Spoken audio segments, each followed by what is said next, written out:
Welcome all. In this lecture, we will discuss the general concept about the time evolution of the wave packet and basically the distortion of the wave packet. In the previous lecture, we have shown that if we include the quadratic term of omega in the expression of the wave function. So what is quadratic term of omega? We have already discussed in our earlier lecture that omega can depend on k and it can be expanded in Taylor series. If we take the linear term, then there will be no distortion in the wave packet. However, if we take the quadratic term in the expression of the wave packet, then there will be distortion in the wave packet. So this is the expression delta xt, that is width of the packet at the time t. So this expression suggests that there is distortion of the wave packet. So how there is distortion? The wave packet undergoes distortion, however it remains Gaussian, and if the initial width of the packet is a by 2, that is delta x0 is equal to a by 2, after the time t the width of the packet will be increased. The width of the packet will be increased because there is a term multiplied with the a by 2 with root under 1 plus 4 h cut square t square divided by m square a to the power 4. So this term suggests that there will be broadening in the wave packet. However, the height will be decreased with respect to time. So this is the general feature of the broadening of the wave packet. Now,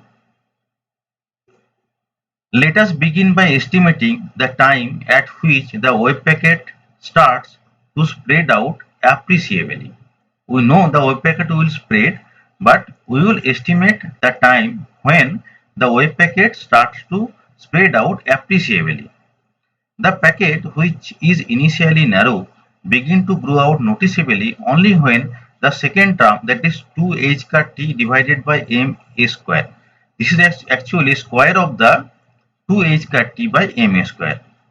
Under the square root sign is of the order of unity. For convenience, let us write. We are writing in this way, that is delta xt is equal to delta x0 root under 1 plus t by tau whole square. So what is tau? We are writing tau is equal to 2m delta x0 whole square divided by h cut. So we have just rewritten the width of the wave packet in this fashion, that is equation 1.147. And what is tau there? Tau is 2m delta x0 whole square divided by h cut. So tau is basically a time constant that characterizes the rate of packet spreading. So what is tau? Tau is a time constant uh, that characterizes the rate of spreading of the wave packet. Now we can estimate the order of magnitude of tau. It is instructive to evaluate it for microscopic particles as well as for macroscopic particles. That is, we will estimate the value of tau for both microscopic particles and macroscopic particles. For instance, tau for an electron whose position is defined to within 10 to the power minus 10 meter is given by. So you see that we are defining the position delta x is equal to 10 to the power minus 10 meter.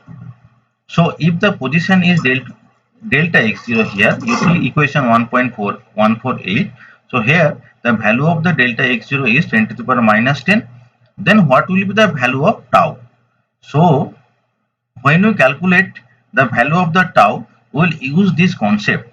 That is, the rest mass of electron mc square is equal to 0.5 MeV and h cut c is equal to 197 into 10 to the power minus 15 MeV.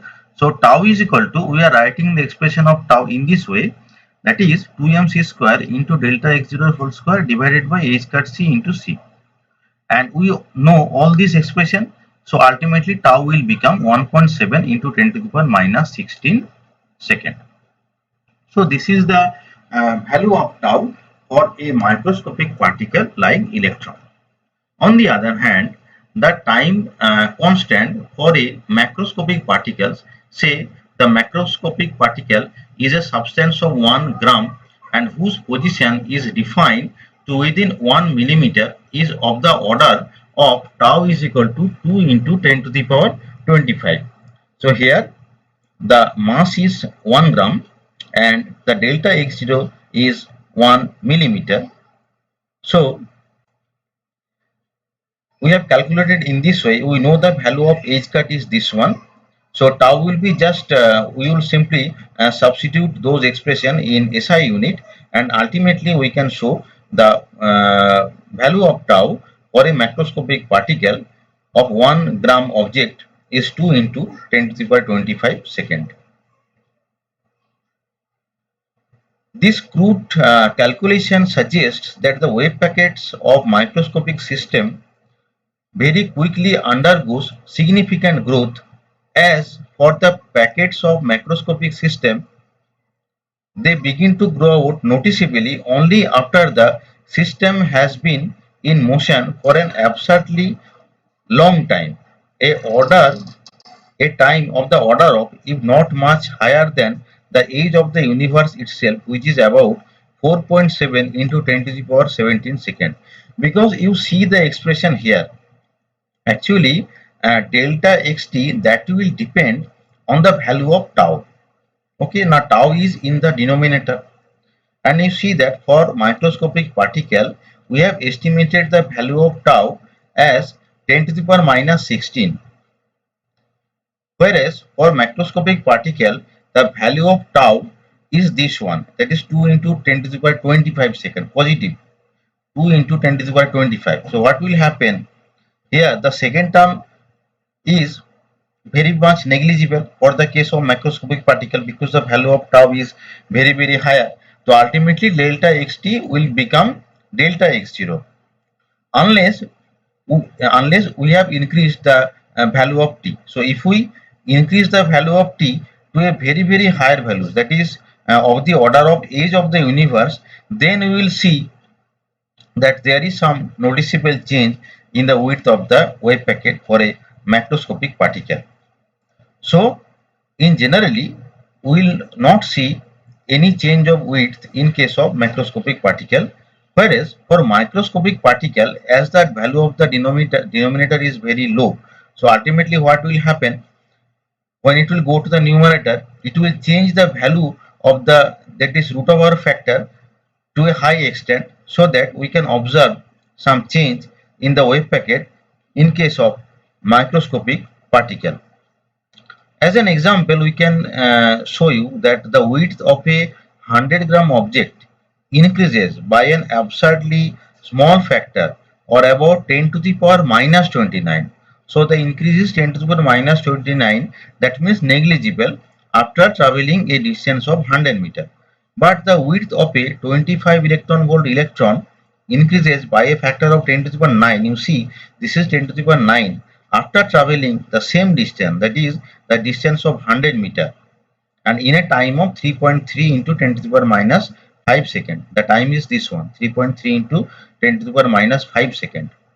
Such an immense dispersion in such a short time is indeed hard to visualize classically. This motion cannot be explained by classical physics. So the wave packets of propagating microscopic particles are prone to spreading out very significantly in a short time. This spatial spreading seems to generate a conceptual problem. The spreading is incompatible with our expectation that the packet should remain highly localized at all times. After all, the wave packet is supposed to represent the particle, and as such it is expected to travel without dispersion. For instance, the charge of an electron does not spread out while moving in space. The charge should remain localized inside the corresponding wave packet. So the thing is that the charge will not spread, that is the object itself that will not spread. So what will spread? The wave packet will spread. The particle that is inside the wave packet at all time, and the particle is not spreading. So what is spreading? There is spreading of the wave packet only. There will not be spreading of charge or the object. In fact, whenever microscopic particles like electron, neutron, photons, etc. are observed, they are always confined to small regions of space. They never spread out as suggested by the equation. So particles are not at all spreading. How do we explain this apparent contradiction? The problem here has to do with the proper interpretation of the situation. We must modify the classical concepts pertaining to the meaning of the position of a particle. The wave function 1.141, that is this equation. We have equation, let me see you again. This equation 1.141, this is the expression of the wave packet. If we assume the wave packet is Gaussian in nature and the particle is free, then the wave packet can be described by this equation. This equation is Gaussian in nature.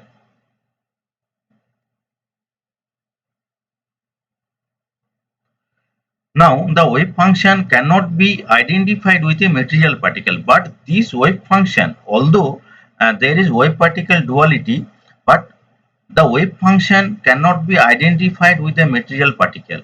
Though the quantity mod of psi x t whole square dx, this actually represents the probability of finding the particle described by the packet psi at time t in the spatial region located between x and x plus dx. So what is the meaning of mod of psi x t whole square dx? This is actually the probability of finding the particle. The material particle does not disperse or fudge out, yet its position cannot be known exactly. The point is that there will be no dispersion of the particle itself, and we cannot find the particle, that is position of the particle exactly. We can say that there is a probability of finding the particle in a some region, that is in the region enclosed between x and x plus dx. So that is the probability actually. We cannot find the particle exactly in some location. The spreading of the matter wave, which is accompanied by a shrinkage of its height, as we have discussed in our earlier lecture, corresponds to a decrease of the probability density mod of psi x t whole square. So if the height decreases, then we can say there is a decrease of the probability density, because the height corresponds to the probability density. So if there is a decrease of height, then we can say that there is a decrease of probability density and implies in no way a growth in the size of the particle. So we cannot say there is a growth in the size of the particle. So the wave packet gives only the probability that the particle it represents will be found at a given position. So what is the meaning of the wave packet? Wave packet only gives the probability of finding the particle in the region of the wave packet. So we can say that the particle is inside the wave packet, and there is a particular probability given by mod of psi x t whole square dx, that is the probability of finding the particle. No matter how broad the packet becomes, we can show that its norm is always conserved, or it does not depend on time. So what is the norm? We know the expression of psi x t whole square. So if we calculate minus infinity to plus infinity mod of psi x t whole square dx, we can show that the value of the left hand side is equal to 1. This is expected since the probability of finding the particle somewhere along the x-axis must be equal to 1. The important issue here is that norm of the packet is time independent, and that its spread does not imply that the material particle becomes bloated during its motion, but simply implies a redistribution of the probability density. So in spite of the significant spread of the packet of microscopic particles, the norms of these packets are always conserved, normalized to unity. So what is the meaning of the norm? Meaning of the norm means the probability of finding the particle somewhere in the x-axis, that must be equal to 1. Why? Because the particle is there. The particle is always inside the wave packet. So the finding so the probability of finding the particle along the x-axis, that must be equal to 1 if we set the limit from minus infinity to plus infinity. That is, we can definitely find the particle. There is a chance of finding the particle, but the problem is that we cannot locate the particle exactly somewhere. So besides, we should note that the example considered here is an idealized case, for we are dealing with a free particle. If the particle is subject to a potential, as in the general case, its wave packet will not spread as dramatically as that of a free particle. In fact, a varying potential can cause the wave packet to become narrow. This is indeed what happens when a measurement is performed on a microscopic system. So the point is that we have considered the free particle only, but if the particle is subjected to a potential, so what we can see? We can see that there is a varying, so we can see that varying potential can cause the wave packet to become narrow, and this happens when a measurement is performed on a microscopic system. Now we can ask a question, that is delta xt, that is changing. For a free particle, we have already shown mathematically that there is a broadening of the wave function, a broadening of the width of the wave packet. So that delta xt can be expressed by a mathematical term we have already shown, that is delta xt is equal to delta x0 into root over 1 plus t by tau whole square. So after a certain time t, there will be change in the width of the packet, that is delta xt. So if there is a change in delta x, now we know that uncertainty product is given by delta x into delta p. So if there is a change in delta x, then is there any change, or the broadening of the wave packet, is it affecting the uncertainty product? Now first we should point out that the average momentum of the packet is h cut k0, and its uncertainty h cut delta k do not change in time. So the average momentum is h cut k0, and if the average momentum is h cut k0, its uncertainty, that is h cut delta k, do not change in time. This can be easily inferred as follows. So we are writing the equation of wave packet taking from the expression given in 1.94. We have already discussed the equation in 1.94 previously in our lecture. So psi xt is equal to 1 by root 2 pi minus infinity to plus infinity phi of k comma 0 e to the power I kx minus omega t into dk. Here we have set t is equal to 0. So this becomes 1 by root 2 pi minus infinity to plus infinity phi kt e to the power I kx into dk. We have phi kt is equal to, we are writing in this way, that is e to the power minus I omega, omega is as a function of t, and multiplied by phi k comma 0. Now for a Gaussian packet, phi k comma 0 can be written in this way, that is a square by 2 pi to the power 1 by 4 e to the power minus a square k minus k0 whole square divided by 4. So what we have done yet, we have started from equation 1.94 and we have expressed the equation of the wave packet in this manner, and we have used, that is phi kt is equal to this one, and we have assumed the packet is Gaussian in nature. That is why we have used the expression of phi k0, that means this one.